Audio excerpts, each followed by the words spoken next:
Hello my dear student. आज मैं topic लेके आया हूँ वो है कास्ट अकाउंटिंग में यूनिट।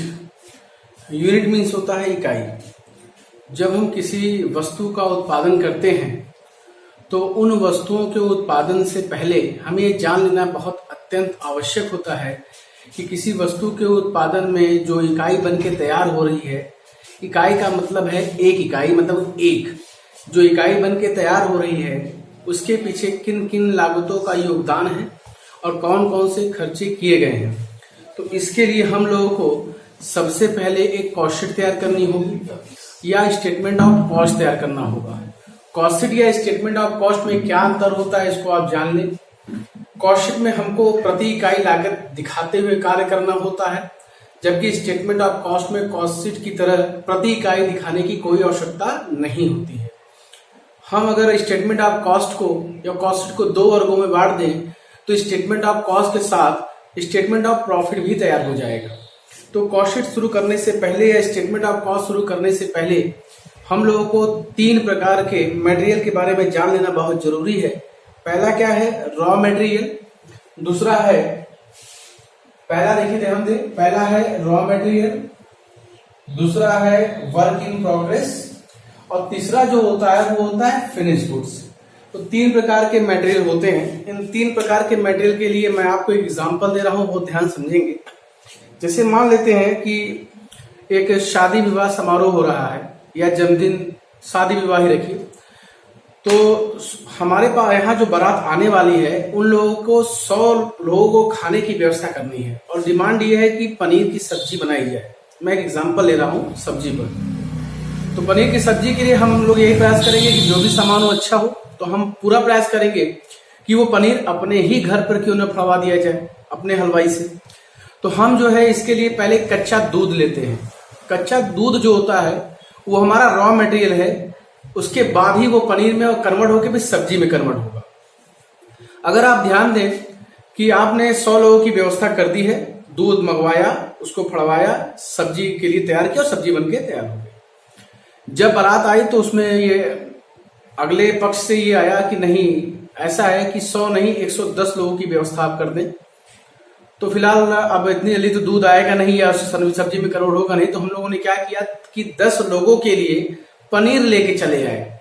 तो अब आपको समझना ये है कि अब वो दूध भी नहीं है, कच्चा माल रॉ मटेरियल, और न तो वो सब्जी में है, मतलब वो अर्ध निर्मित माल है, बस सब्जी में कन्वर्ट हो जाएगा। तो उसको हम लोग क्या बोलेंगे? Work in progress, WIP, work in progress. जब बारात एकदम नजदीक आ गई घर के तो उन्होंने कहा नहीं, गलती हो गई, 10 पर्सन और हैं। आप एक काम करिए कि आप जो है कम से कम व्यवस्था कर दीजिए 120 आदमी की। तो 120 आदमी की व्यवस्था करने का मतलब है कि आप जो है आप 10 आदमी की और व्यवस्था कर दी। अब आप सोचिए कि खाने की बस थाली लग रही है, अब आप 10 आदमी की व्यवस्था कहां से करेंगे? तो आप क्या करेंगे? बाजार से बना बनाया सब्जी लेके चले आएंगे। तो अब आप ध्यान दें, जब हम 100 आदमी की व्यवस्था कर रहे थे तो दूध के साथ स्टार्ट किए थे, कच्चा माल था।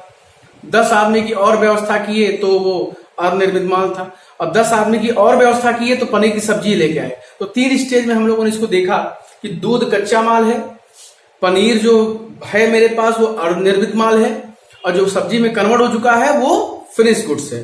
तो हर स्टेज पे इसको हम लोग देखेंगे। तो सबसे पहले हम लोग को क्या करना होगा? स्टेटमेंट ऑफ कॉस्ट बनाने के लिए 2 कॉलम बनाने होंगे, एक पर्टिकुलर एक अमाउंट। PU बनाने की जरूरत नहीं है, पर यूनिट बनाने की जरूरत नहीं है। हम लोग का सबसे पहला टारगेट होगा रॉ मटेरियल यूज। पहले हमको ये पता होना चाहिए कि कच्चा माल कितना उपयोग में आया। तो दी गई सूचनाओं के अनुसार हम लोग उसको उपयोग करेंगे। फॉर्मेट जान लें आप लोग। OS means opening stock, opening stock of RM ले लीजिए, प्लस परचेज ऑफ RM, फिर बाजार से आप क्या खरीद के लाए कच्चा माल, इसको ले लीजिए। कैरेज ऑन परचेज या परचेजिंग एक्सपेंस, उस पर जो हमारे एक्सपेंस हुए उसको ले लीजिए। और लेने के बाद क्लोजिंग स्टॉक ऑफ RM, जिस गुड्स को आप यूज नहीं करना चाहते उसको आप यहां से माइनस कर दें। तो हमको फाइनली बता देगा कि RM यूज या कंज्यूम हम लोगों ने कितना माल यूज करने के लिए लिया। RM मतलब रॉ मटेरियल के लिए। ये फॉर्मेट है, इसमें कोई बदलाव नहीं होगा। कुछ चीजें और होंगी जो मैं बता देता हूं। माइनस के रूप में आप जैसे कर सकते हैं, कोई मटेरियल डैमेज हो गया, वेस्ट हो गया, डिस्ट्रॉय हो गया, उन चीजों को भी आपको क्लोजिंग स्टॉक के साथ माइनस कर देना। मैंने लिखा नहीं लेकिन मैं बोल दे रहा हूं।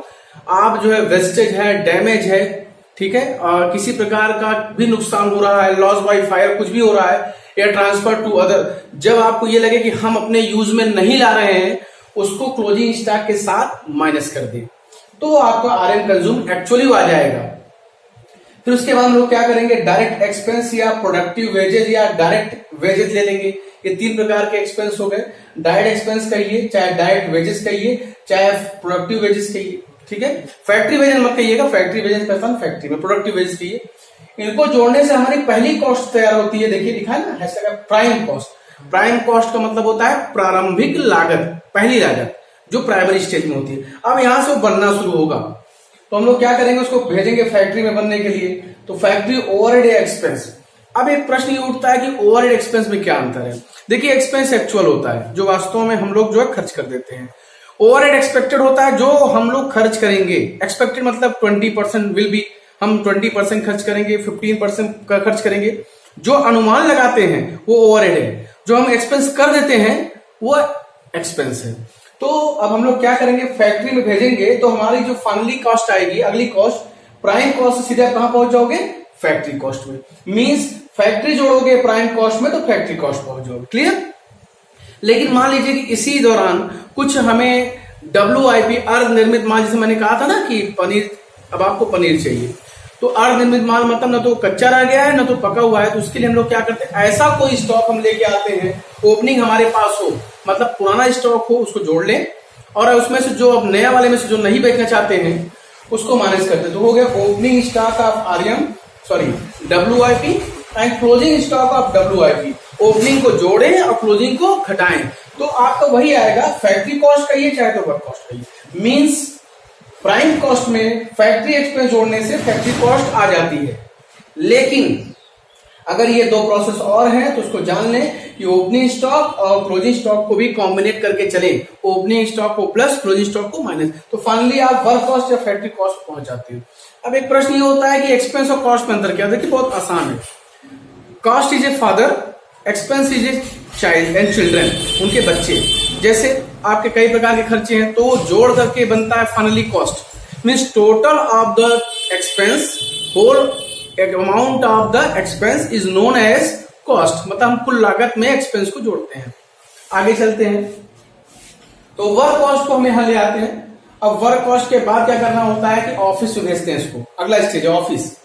तो ऑफिस एंड एडमिनिस्ट्रेशन एक्सपेंस या ओवरहेड जोड़ देंगे, तो हम लोग फाइनली अगली लागत पे पहुंचेंगे। अगली लागत का नाम है कास्ट ऑफ प्रोडक्शन या ऑफिस कॉस्ट। ध्यान रखेंगे, जिस एक्सपेंस को जोड़ेंगे वो लागत बन के तैयार हो जाएगी। उसका दो नाम है, जैसे हम लोग का भी नाम होता है, जैसे मान लीजिए मेरा नाम बाहर अमित है, घर में सुरेश निकल गया, आपका नाम मान लीजिए लक्ष्मी है, ठीक है, और घर पे शांति है, तो एक एक चीज के दो नाम होते हैं या दो डुअल नाम है आपके।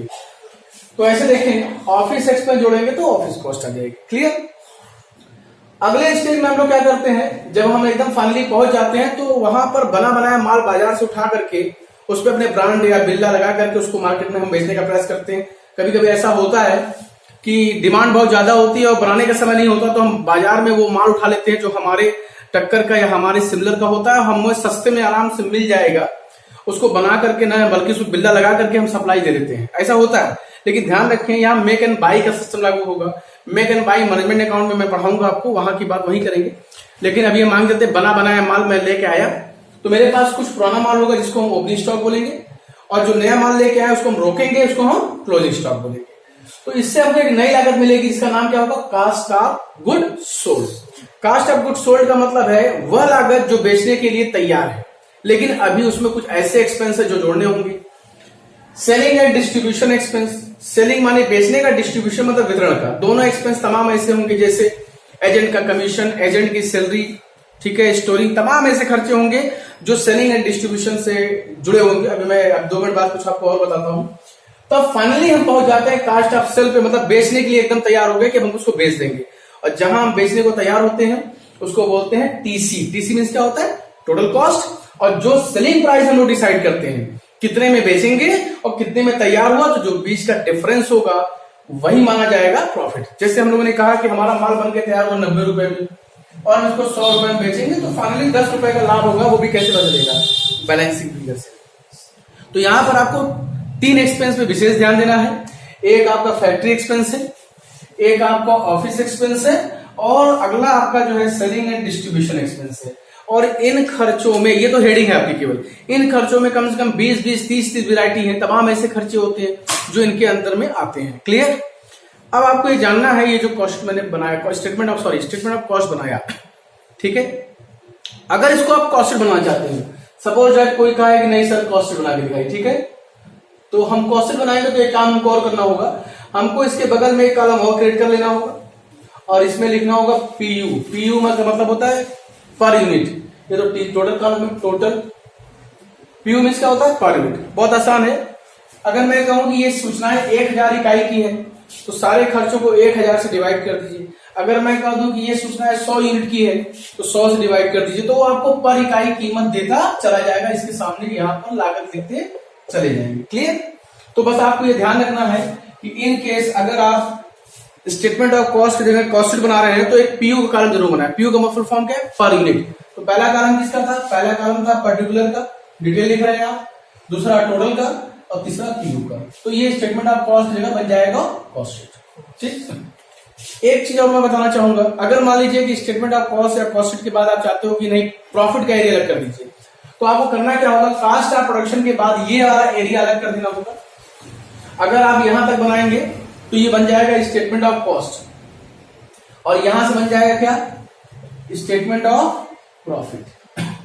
क्लियर? अगर किसी क्वेश्चन में स्टेटमेंट ऑफ कॉस्ट और प्रॉफिट अलग अलग बनाने को कह रहा है तो आप क्या करेंगे, यहां तक का एरिया स्टेटमेंट ऑफ कॉस्ट कहलाएगा और इसके नीचे का एरिया क्या कहलाएगा?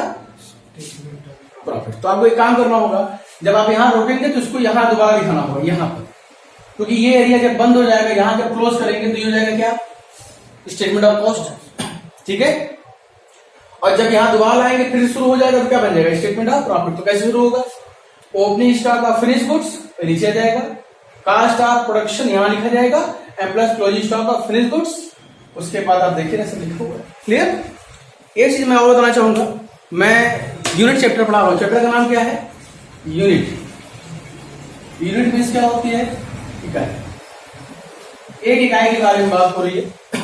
अगला जो है, जो मेरा टॉपिक होगा वो टेंडर पे होगा। तो टेंडर में इकाई का ही पोर्शन है। टेंडर बहुत ज्यादा आपको बहुत लेंदी नहीं जाएगा। टेंडर में क्या फ्लक्चुएशन होता है, कौन कौन से बदलाव होते हैं, बस आपको जोड़ना होगा। छोटा वीडियो होगा, लेकिन मैं इस वीडियो से पहले उस वीडियो में जाने तक के लिए पहले एक रास्ता बना दूं।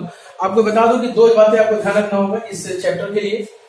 टॉपिक ये है कि हमारे जो कारखाने के जो एक्सपेंस है, फैक्ट्री एक्सपेंस या वर्क एक्सपेंस, वो हमेशा डिपेंड करेगा डायरेक्ट वेज पे। मीन्स हमारा जो यहाँ देख रहे हैं आप, जो फैक्ट्री एक्सपेंस है वो डायरेक्ट वेजेस पे डिपेंड करेगा, डायरेक्ट वेजेस पे।